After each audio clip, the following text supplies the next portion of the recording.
Welcome to doctor Michael's music therapy channel. இன்றைய பதிவிலையும் diet and the psychology of our sense organs 5 senses அப்படின்ற தலைப்பில் சில செய்திகளை நம்ம பார்க்குறோம். இந்த பேச்சு அப்படின்னு பார்க்கும்போது எல்லாவற்றையுமே நம்ம எதை பற்றியும் பேச துவங்குறோம். நம்மளோட அறிவுக்கு எட்டின எல்லா செய்திகளை பற்றியும் பேச துவங்குறோம். ஆனால் பேசும்பொழுது எல்லாவற்றும் சரியானதாக பேச வேண்டும் என்கின்ற எண்ணங்களை வளர்த்து கொண்டு தான் பேச துவங்குறோம். அதனால் சரியாக பேசலைன்னா கூட அதை நம்ம என்ன பண்ணுறோம், ஜஸ்டிஃபை பண்ணுறோம். இதுதான் சரி, நம்ம சொல்கிறதா சரின்னு சொல்லி அதை அறுதியிட்டு பேசுகிறோம். ஆனால் எல்லா நேரங்களிலும் அங்கனம் பேச இயலுமா அப்படின்னு கேட்டால் அது ஒரு பெரிய கொஸ்டின் மார்க் தான். நம்ம பேசுகிற எல்லா செய்தியுமே ஜஸ்டிஃபை பண்ண முடியும் அப்படின்னு இல்லை. ஆனால் ஒரு அறுசுவை உணவு அப்படின்னு சொல்லும்போது பார்த்தோம், 2 பதிவுக்கு முன்னாடி பேசும்பொழுது 6 விதமான சுவைகள் எப்படி உணவு உண்பதற்கு இருக்கிறதோ அதுபோல் 6 விதமான சுவைகள் நாம் பேசுவதற்கும் உண்டு. என்ன, ரொம்ப கலகலப்பாக பேசணும், சிரிக்க தகுந்த அளவுக்கு செய்திகளை பேசணும், எல்லாரோடையும் பண்பாக பேச வேண்டும், அப்புறம் எல்லாரோடையும் டிசிப்ளின் மரியாதையோடு பேசணும், அதுக்கப்புறம் எந்த நேரமும் தவறான வார்த்தைகளும் எதிர்மறையான வார்த்தைகளும் அதுக்கப்புறம் வைதல் போன்ற அது சொற்களையும் பயன்படுத்துவது தவிர்க்க வேணும். அதெல்லாம் சொல்லக்கூடாது. எப்பொழுதும் இனிமையாக இருப்பணும், நன்றாக இருக்கும், நலமாக இருக்க வேண்டும், எல்லாமே சிறப்பாக செய்யப்படும் அப்படின்ற அந்த உறுதியோடவும் மனதில் இருக்கிற ஒரு கட்டுப்பாடோடவும் அதை செய்யறதுக்கு முயற்சி செய்யணும். உணவில் எப்படி 6 விதமான சுவைகள் இருக்கோ அதுபோல் பேச்சிலும் 6 விதமான சுவைகள் இன்னும் அதற்கு மேலாகவும் இருக்கும். எப்பொழுதும் நகைச்சுவையாக பேச வேண்டும், அதில் எந்த மாற்று கருத்தும் இல்லை. ஆனால் நகைச்சுவையாக பேசும்பொழுது அடுத்தவங்களோட மனம் என்ன பண்ணுறதுக்கு இல்லை, அதில் புண்படுவதற்கு வாய்ப்பில்லை.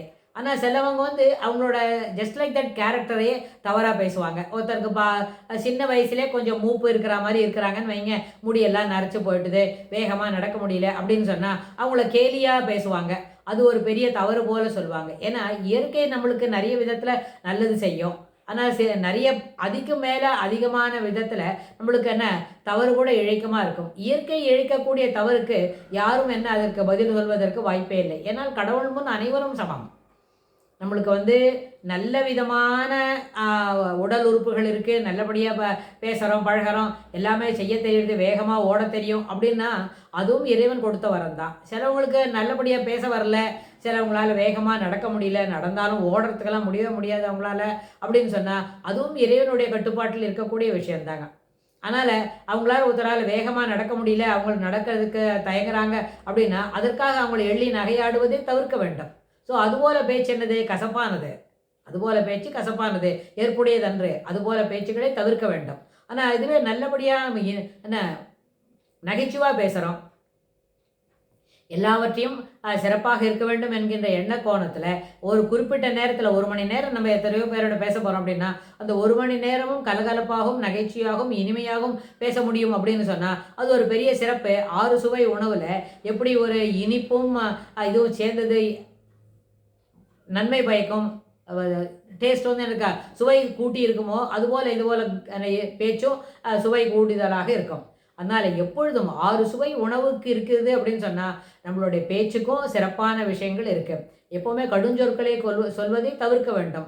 பிள்ளைங்களை பெரியவங்களுக்கு இல்லை, நம்மளுக்கு சமமாக இருக்கிறவங்களோட கடுஞ்சொற்கள் பேசுவதும் அவங்கள வைதலும் தவிர்க்க வேண்டியது. மேலும் சிறு பிள்ளைகளாக இருக்கிறாங்க, நம்ம கட்டுப்பாட்டில் இருக்கிற சின்ன பசங்க இருக்கிறாங்க அப்படின்னா அவங்கள்ட்ட ஒருபொழுதும் என்ன பண்ணக்கூடாது, தவறான வார்த்தைகளை பேசுவதற்கு அதை முயற்சி செய்யக்கூடாது. எப்பொழுதும் பிள்ளைங்களோட இனிமையாகவும் பண்பாகவும் ஒரு கிவிங் கேர் அப்படின்னு சொல்கிறோம்ல, கவனிப்பு அதிகமாக இருக்கக்கூடிய வார்த்தைகளையும் பேச வேண்டும். சாப்பிட்டீங்களா, தூங்கினீங்களா, என்ன பண்ணுங்க, காலையிலேருந்து என்ன வேலை செய்துங்க, எப்படி டைம் போச்சு, சாமி கும்பிட்டியா, ஸ்லோகமெல்லாம் சொன்னியா அப்படின்னு சொல்லி அவங்களுக்கு எது சிறப்போ, இப்படிலாம் கூட கேட்கணும் போல இருக்கு அப்படின்றது நம்ம கேட்கக்கூடிய வார்த்தைகள் அவங்களுக்கு ஒரு முன்னுதாரணமாக இருக்கணும்.